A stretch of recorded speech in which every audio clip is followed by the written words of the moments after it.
The storm had rolled over the prairie hours earlier, but it hadn't passed, it only deepened. Wind howled across the open fields, rattling loose shingles and driving sheets of cold rain against the porch of the old Bennett ranch. Midnight was close, though no clock was needed to sense the hour of the world was black, wide, and trembling with thunder.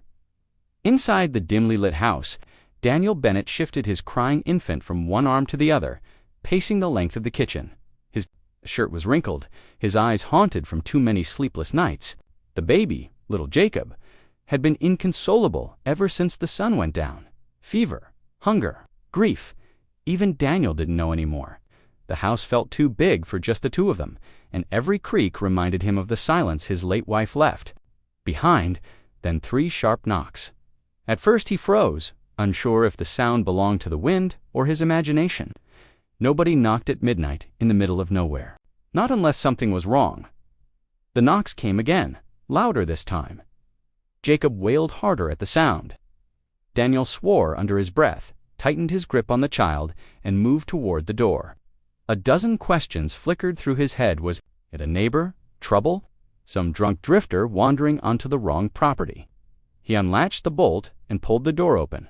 Rain gusted into the hallway, and there on the threshold stood a young woman, drenched to the bone. Her clothes clung to her like second skin. Mud streaked the hem of her skirt. Her breath came in shivers. But it was her eyes wide pleading, terrified, that held him in place. I'm sorry to knock this late, she said, voice trembling. I saw the lantern. I need work. Any work, just until morning. Daniel stared, unsure what to do with a stranger on his porch at midnight, especially a woman, alone in a storm, especially a woman who looked like she had run from something. This is a bad time, he said gruffly, bouncing Jacob gently. The baby only cried louder. Her gaze shifted to the child, and something softened in not pity, but recognition, like she'd seen that same helplessness before. Your baby, she whispered, stepping forward instinctively. He's burning up, crying. May I? She didn't finish the sentence, as if afraid to overstep. Daniel hesitated. His wife had died 3 months ago in childbirth. No one had held Jacob but him. He hadn't let anyone close. But the storm outside was merciless. The woman before him was shaking with cold, and the baby in his arms was going red from crying. All right, he muttered, almost against his own judgment. Just for a minute. He handed Jacob to her with clumsy reluctance. The moment her arms wrapped around the infant, the crying slowed. Within seconds, the baby settled into a soft whimper. She rocked gently, whispering something under her breath, and the child nestled closer. Daniel exhaled, stunned. The silence felt like a miracle. I've helped raise my little siblings, she explained quietly, eyes not leaving the baby. I'm good with children. I can cook, clean, anything you need. I just need a place to stay for the night, please. Daniel looked at her. She was young, exhausted, clearly running from something dark enough to push her into wandering alone at midnight. But she wasn't lying. He could sense that much. And Jacob, calm for the first time in hours, seemed to trust her. The storm crackled. Behind her. Come in, he said finally. For the first time since his wife's death, the house felt like something had returned. Warmth, maybe, or hope. Whatever it was, it began with a knock at midnight. Morning crept in slowly, a pale strip of gold sliding across the wooden floorboards of the ranch kitchen. For the first time in weeks, the Bennett house was quiet. No crying, no restless pacing. Just a faint crackle from the stove and the soft, steady breathing of the baby asleep in the cradle. Daniel stood by the counter with a mug of coffee, watching the stranger who had wandered into his life only hours earlier. She had introduced herself simply as Mara. No last name, no history offered. And Daniel hadn't pushed not yet. She moved quietly around his kitchen, as if unsure whether she was allowed to touch anything. Her bangs were still damp from the storm, and a blanket was wrapped around her shoulders. When she caught him looking, she froze. If you want me gone at first light, I'll leave, she said softly. He shook his head. Didn't say that his voice was rough from lack of sleep. Sit, eat something. She hesitated, then sank into the chair. Her hands trembled slightly as she cupped them around the warm plate he set in front of her. Hunger flashed across her face. She tried to hide it. but he'd lived with hardship long enough to recognize the signs.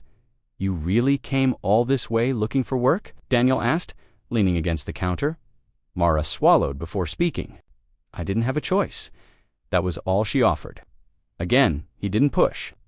A woman didn't show up at midnight in a storm unless she was running from something she couldn't say out loud.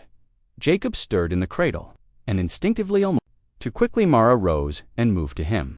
She adjusted the small blanket and stroked the baby's cheek with a tenderness Daniel hadn't seen in months. Jacob settled back into sleep with a soft sigh. "You've got away with him," Daniel muttered. The words weren't meant as a compliment, but they came out sounding like one. "I've cared for children my whole life. Brothers, cousins, village kids." She paused, then added quietly, "I don't have much else I'm good at." Daniel studied her, taking in the exhaustion under her eyes, the fragility mixed with a strange kind of resilience. She was young, but carried the heaviness of someone who'd seen too much too early. "I don't need a nanny," he said after a moment. Her shoulders fell, defeated. "I can clean, cook, I'll shovel stalls if I have to." "Anything, sir?" he exhaled. "Don't call me sir. Makes me feel older than I already am." That drew the smallest smile from her. It surprised him how much it warmed the room. He cleared his throat, trying not to look at it. "Look, the ranch is a mess. I'm behind on everything. The baby takes all my time. I can't pay much, but if you want work for a few days, maybe a week I can offer food, a room, and whatever wages. I managed." Mara blinked as if she hadn't expected that much kindness. "I'll earn it," she whispered. "Every bit. I don't want charity." "It's not charity," Daniel said firmly. "It's help. I need it." A long silence settled between them, soft, uncertain, but no longer uncomfortable. Finally, Mara tightened the blanket around her and nodded. "Then I'll stay, just until you're back on your feet." But they both sensed the truth. She had nowhere else to go. And he, for the first time since burying his wife, didn't feel as alone as the sun rose higher, casting warm light across the kitchen. The day began not just with a new worker, but with the first fragile thread of trust binding two strangers together. The first week passed in slow, uneasy rhythm. Mara rose before dawn each day, slipping into the kitchen to prepare breakfast before Daniel even woke. She swept floors, washed dishes, aired out rooms that had sat untouched since the funeral. When Jacob cried, she was always there before Daniel even stood from his chair. It wasn't that she tried to replace anyone. She simply moved with the natural instinct of someone who had cared for others her whole life. But even with all her effort, she kept a distance. She barely spoke, unless spoken to, avoided eye contact, and flinched at sudden noises. Daniel wasn't the type to pry. Years of ranch life had taught him patience, but even he could see she was carrying something heavy. One quiet afternoon, while the baby dozed on Mara's shoulder, Daniel finally said what had been sitting in his chest for days. "You're not just looking for work," he said from across the room. It wasn't an accusation, just truth spoken plainly. Mara froze, though her hand continued its gentle patting on Jacob's back. "Does it matter?" she whispered. "It does. If someone's after you," Daniel replied, keeping his voice calm. "I've got a baby too." Protector Chin trembled, but she didn't turn away. "I would never bring danger here. If I thought anyone was close, I would have left already." "Then what happened?" he asked softly. Silence filled the room, thick, fragile, breakable. Mara lowered her gaze to the sleeping baby, as if drawing courage from his tiny weight. "I worked for a man," she said slowly. "A rancher, wealthy, respected. Everyone in town thought he was a good man." She paused, breath shaking. "But behind closed doors, he wasn't." Daniel's jaw tightened, though he kept still. He didn't interrupt. He said, "I belonged to him," she continued, voice shrinking to a whisper, "that a girl without family should be grateful for a roof and food, that he could do what he wanted." She swallowed. "I ran. It was the first time in my life I ran from anything." The words hung in the air like bruises.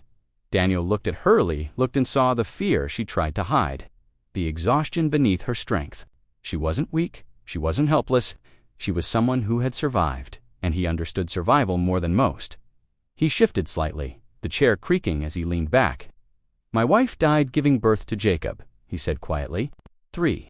Months ago, he stared at the floor for a long moment before continuing. She wasn't supposed to go. The doctor was late. The road was washed out. She bled too much. Mara's breath hitched. "I'm so sorry," he nodded, eyes distant. "I've been trying to keep this place together since, but everything reminds me of her." His voice cracked, barely noticeable, but real. "Some days I feel like I'm falling apart right alongside the ranch." For the first time, Mara looked at him without fearingly understanding. Pain recognized pain. "You're doing better than you think," she said softly. He gave a tired half-smile. "Maybe with help." Her eyes lowered again. "I won't stay forever. Just until you can manage." Daniel studied her, sensing the truth behind her words. She believed she had no place in the world, no home, no safety beyond the next sunrise. "Stay as long as you need," he said quietly. Mara sucked in a breath, as if the offer itself was too heavy to carry. She didn't answer, not with words. But she held Jacob a little closer, and for the first time since arriving, her shoulders loosened. Just a fraction dot, two broken histories had collided in a worn-out ranch house, and without saying it aloud, both understood the same thing. Neither of them was surviving alone anymore. The Bennett Ranch had once been a proud sweep of land fences straight, pastures clean, horses well kept, and grain stores full. Anyone who saw it now would barely recognize it. Mara certainly hadn't, when she first arrived, on her fourth morning there. Daniel led her outside to show her the chores. "I won't ask you to do ranch work," he said gruffly, holding Jacob on his hip. "It's not your burden." But one look at the broken fence line stretching across the southern boundary, the unlatched barn door banging in the wind, and the sagging chicken coop told Mara the truth. This place wasn't just neglect, was drowning. "How long since everything's been tended?" Mara asked gently. Daniel shifted uncomfortably. Since before his voice caught. He didn't finish.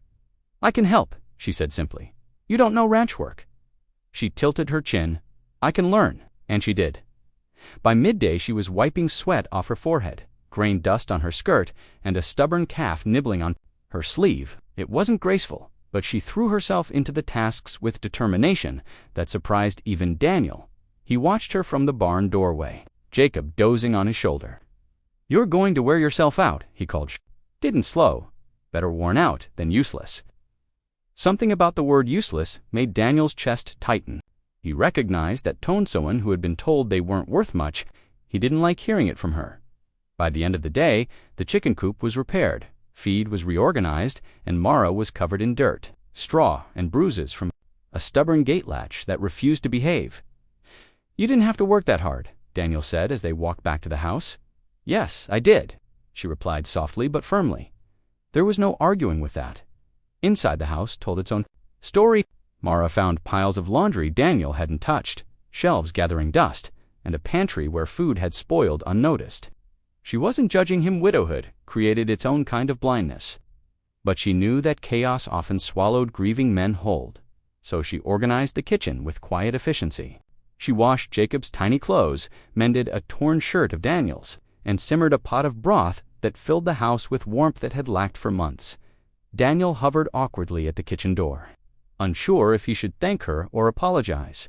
"For the state of things, you don't have to do all that," he finally said. "I know," she stirred the pot, "but it needs doing."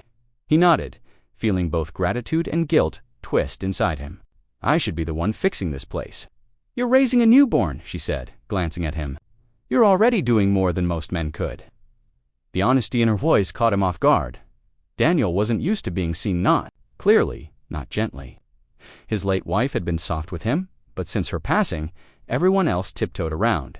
Pitying him or avoiding him altogether, Mara treated him like a man who was tired, not broken. That mattered more than he expected. As the days passed, the ranch slowly began to breathe again. Fresh laundry hung on the line. The barn smelled of hay instead of abandonment. Jacob babbled more, fussing less, his little eyes often following Mara around the room as if he'd chosen her as his anchor. Sometimes Daniel caught himself watching too. Not the way a man watches a woman he wants at least not yet. This was the way a drowning man watches the shoreline finally come into view. Still, he fought the thought that whispered at the edges of his mind. "She doesn't just work here, she steadies us. But he wasn't ready to admit that, not to her, not to himself, not yet. By the second week, word began to spread. This was the sort of town where nothing stayed secret for long. Ranches were far apart, but gossip traveled faster than horses carried from porch to porch. Murmured across church aisles, muttered at the feed store counter. It started when old Mrs. Tillman saw Mara hanging laundry in the backyard. The next morning, the mercantile clerk asked Daniel if he'd hired help. By that afternoon, half the town had decided he'd taken in some mysterious young woman, and by evening the other half had decided she was replacing his late wife. None of it reached Mara directly, not at first. She was too busy learning the rhythms of the ranch, too focused on Jacob, too grateful just to have a roof and a place to sleep. But Daniel felt the whispers the moment he set foot in town. At the general store, Mr. Carter raised an eyebrow. "You've got company out there, Bennett?" Daniel grunted. "Hired help. Just temporary. Pretty thing, ain't she?" Carter pressed, smirking. Daniel's jaw tightened. "She's there for the work. That's it." Carter didn't argue. He didn't need to. His eyes said enough. But the worst came from the Walkers, his late wife's family. They approached him outside the feed store, 3 of them standing like judges, her father, her mother, and her sharp-tongued sister. "You replaced her fast," the sister hissed. Daniel felt cold. "No one is replacing anyone." "Then why is another woman living on the ranch?" her father demanded. "She needed work. I needed help." "You should have come to us," the mother snapped. "Instead of taking in some runaway.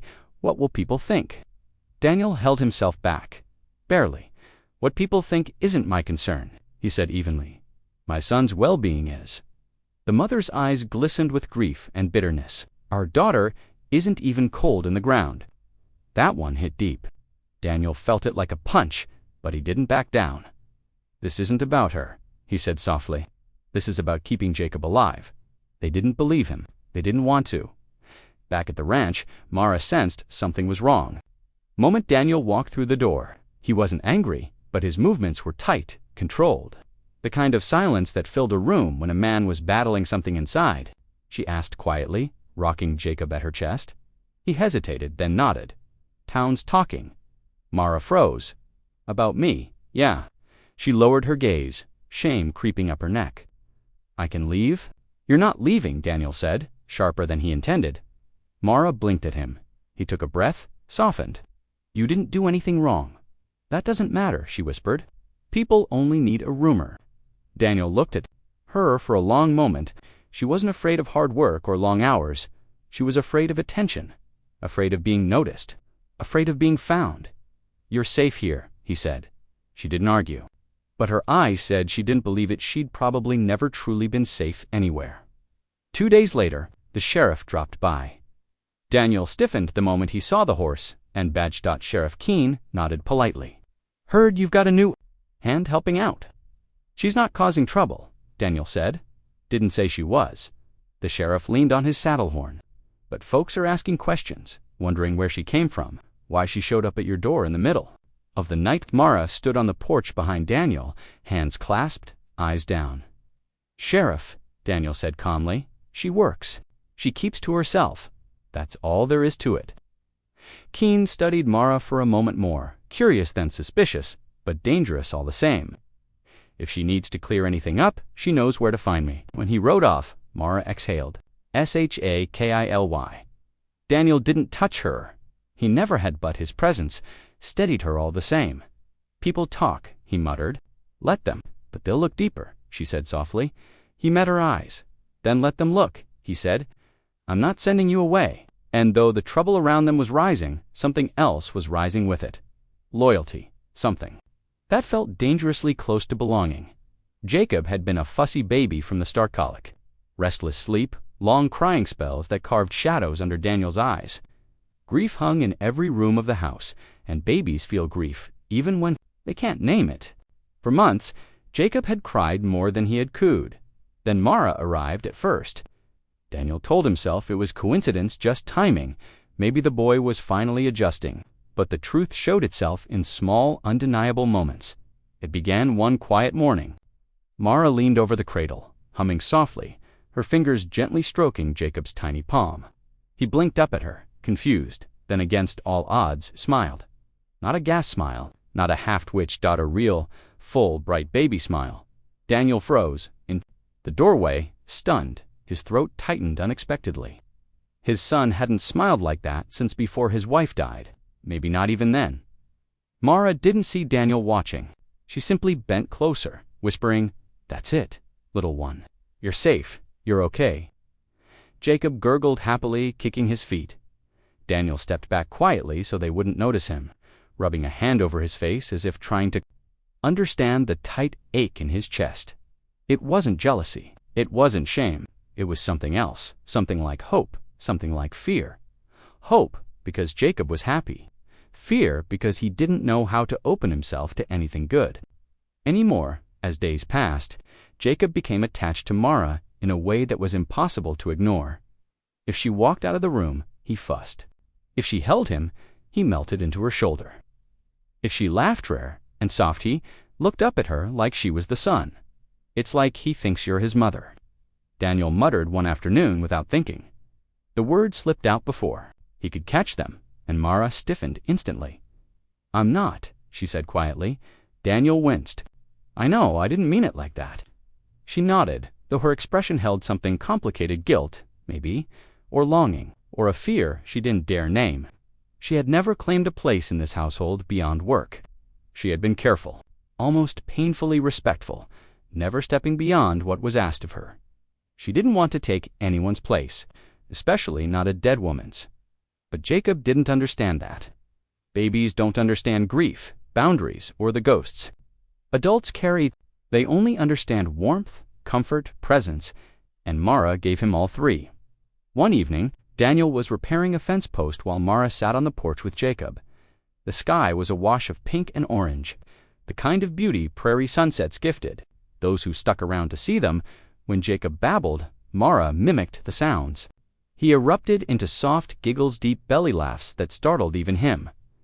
Daniel paused mid-swing of the hammer, turning toward the sound.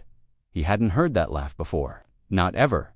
He watched Mara tilt her head back, laughing quietly herself. Letting Jacob pat her cheek with his tiny hand, the light from the setting sun framed the moment like a painting, fragile, gentle, dangerously beautiful. For a second, Daniel allowed himself to simply feel it. This small corner of peace, this break in the storm, this warmth he hadn't known he needed. He realized something with a jolt. He liked seeing her there. He liked seeing Jacob that happy. And he liked the way it made the ranch feel less empty, less broken. A place could heal just by having the right person in it. Later that night, while Mara tucked Jacob into his cradle, she whispered, "Going to grow strong, little one. Stronger than everyone thinks." Daniel stood in the doorway, unseen. He wasn't sure who she was talking to, Jacob, or herself. Maybe both. He stepped forward finally, voice low. "Mara." She looked up. "Thank you," he said simply. For the first time, she didn't look away. For the first time, she let him see the softness in her eyes. And for the first time, neither of them felt like strangers. The calm never lasted long on the prairie piece. Here was always a guest, never a resident. Mara had sensed it for days, that tightening inside her chest, that instinctive fear she could never quite shake. The ranch was starting to feel like a home, and that was exactly when life liked to take things away. It started with a rumor. Daniel returned from town one afternoon with brows drawn low, tension coiled in his shoulders. He tried hiding it, but Mara saw it immediately. She always noticed the quiet things. "Something happened," she said, setting Jacob down gently in his cradle. Daniel hesitated before answering. A stranger came, asking questions. Her blood went cold. "What kind of questions about you?" Her hands trembled before she could stop them. She clenched them together, forcing steadiness. "Did he say his name?" "No," Daniel replied, jaw tightening. "Sheriff said he was well-dressed, polite enough, not local." Mara closed her eyes. That was him. It had to be him, her former. Employer didn't chase people, he hunted them. He didn't need violence. He had money, influence, charm that could turn a room in his favor. And when charm didn't work, he used threats whispered behind closed doors. To him, Mara wasn't. A person, she was property that dared to run. She took a shaky breath. "What did the sheriff tell him?" "That you were working here," Daniel said. "That's all." A quiet dread pooled in Mara's stomach. She should have left weeks ago. She should have known this peace was temporary. Staying had been foolish. Selfish even. Now she'd put Jacob at risk. She'd put Daniel at risk. "I'll go," she whispered. Daniel stiffened. "No, you don't understand." "I understand enough," he interrupted. "There's a man looking for you who shouldn't be. And you're terrified of him. That tells me everything I need to know." Mara shook her head, stepping back. "He'll come here. He'll bring trouble. He always gets what he wants." "Not this time," Daniel said, voice hardening in a way she hadn't heard before. She blinked at him, stunned. Daniel wasn't a man who raised his voice or threw his weight around. He was quiet, steady, and private. But there was something else inside him, too. Something rooted deep. Something forged by grief and loss. He wasn't going to lose anything else. 2 days later, the man arrived. Mara saw him first through the kitchen window, his expensive coat, his polished boots, his horse cleaner than any animal in town. He carried wealth the way other men carried. Weapons. Her breath froze. Daniel stepped out onto the porch before the man could reach the house. "Afternoon," the man said smoothly, eyes cold despite his smile. "I'm looking for a young woman who works here, named Amara." Daniel didn't flinch. "Who's asking?" "I'm her employer." The man's voice oiled over the words. "She left my ranch, suddenly must have misunderstood her contract. I'm here to take her home." Mara felt sick. Home. That man didn't know the meaning of the word. Daniel's stance shifted, shoulders broadening subtly, a barrier forming. "She isn't going anywhere with you." The man's smile twitched. "I think you misunderstand. She's a runaway. I'm retrieving what's mine." Daniel's voice went low, controlled. "She doesn't belong to you." A pause, a dangerous one. "Where is she?" the man asked softly. Daniel didn't answer. He didn't step aside. He didn't even glance back toward the house. He simply said, "You should leave." Mara covered her mouth, trying not to make a sound. She had never seen anyone stand up to that man before, ever on her behalf, never for her safety. The man's expression darkened, but he wasn't foolish enough to pick a fight on another man's land. "Not yet. I'll be back," he warned.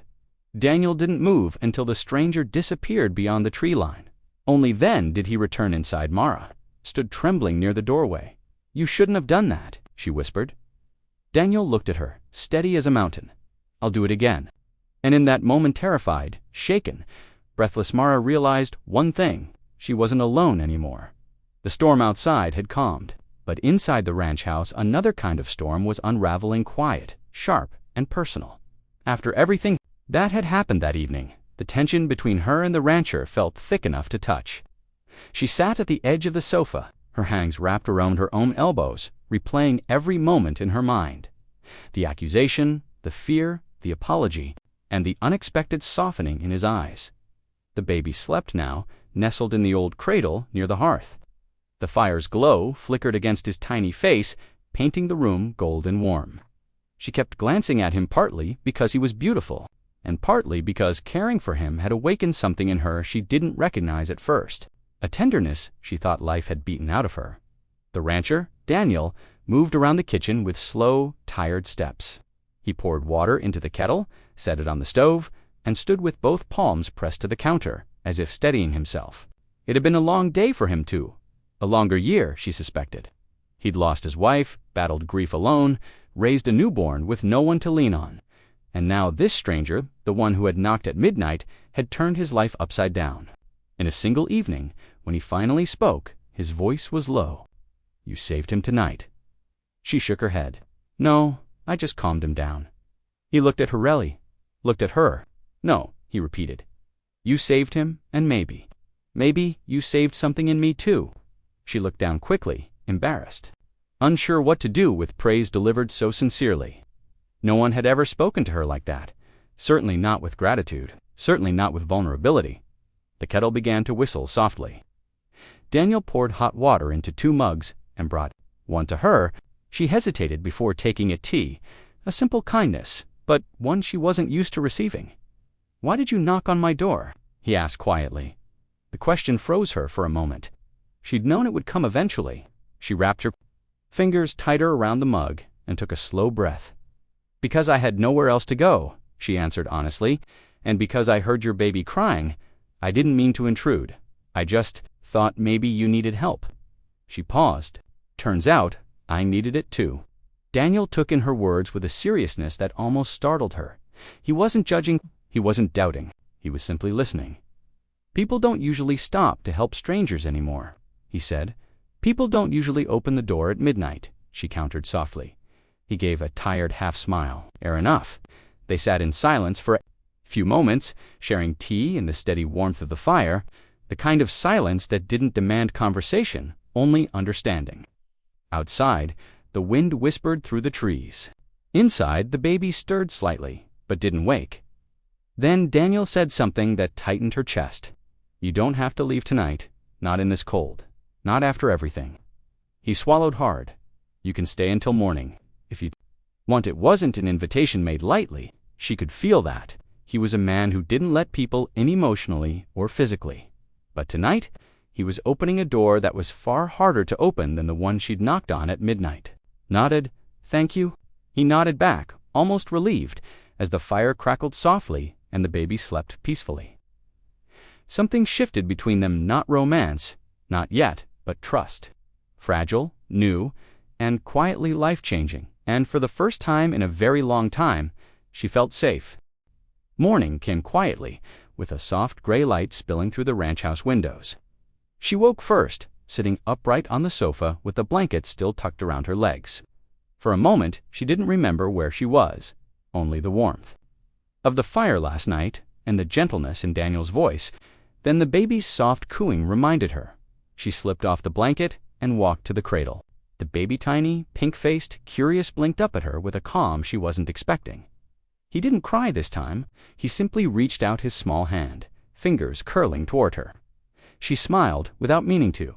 Behind her, she heard slow footsteps. Daniel stood in the doorway, hair tousled, eyes fatigued, shirt tugged on, half awake.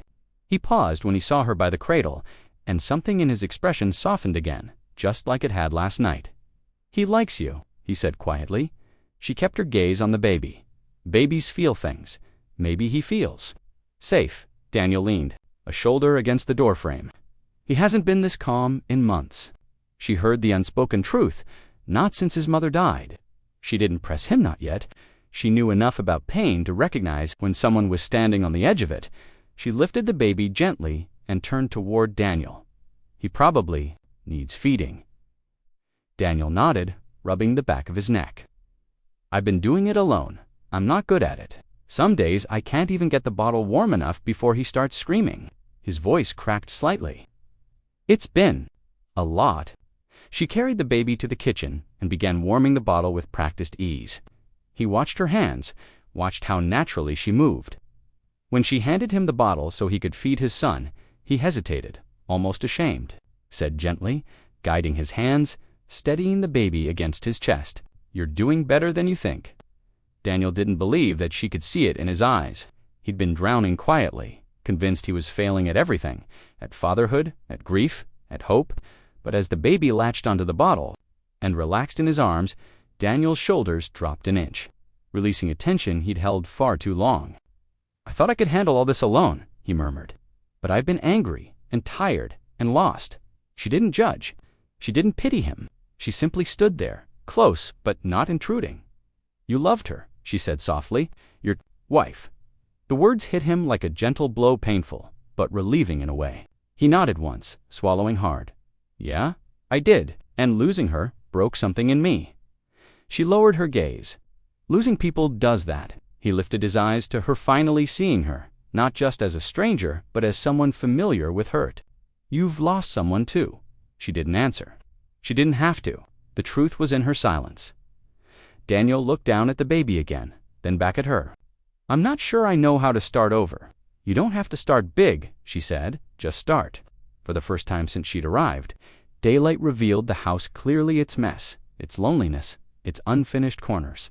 But the morning also revealed something else. A man trying his best, and a woman who, without realizing it, had stepped into the cracks of a broken place and brought a quiet kind of healing. Daniel shifted the baby into one arm. "I owe you more than just thanks," She shook her head. You owe me nothing. You let me in when you didn't have to. That might have been the best decision I've made in a long time, he replied. The moment hung between them, not romantic, not dramatic, just honest, a beginning neither of them had expected.